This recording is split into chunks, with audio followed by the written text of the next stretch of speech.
យុដាមហេងរតនាចុះពិនិត្យវឌ្ឍនភាពនៃការសាងសង់អគារ9ខ្នងនៅវិទ្យាស្ថានបច្ចេកទេសសកម្មភាពកម្ចាត់មីនខេត្តកំពង់ឆ្នាំង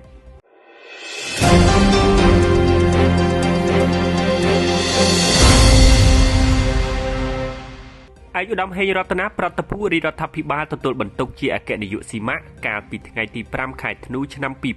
2026បានអញ្ជើញចុះពិនិត្យវឌ្ឍនភាពនៃការសាងសង់អគារនៅវិទ្យាស្ថានបច្ចេកទេសសកម្មភាពកម្ចាត់មីនខេត្តកំពង់ឆ្នាំង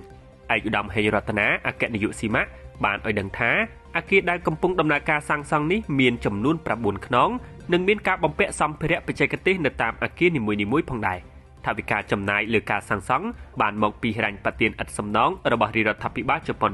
សូមបញ្ជាក់ថាវិទ្យាស្ថានបច្ចេកទេសសកម្មភាពកម្ចាត់មីនរបស់អង្គភាពស៊ីម៉ាក់បាននឹងកំពុងដើរតួនាទីយ៉ាងសំខាន់ក្នុងការវឹកវើជំនាញបច្ចេកទេសនិងចែករំលែកចំណេះដឹងក៏ដូចជាបទពិសោធន៍ក្នុងវិស័យសកម្មភាពមីន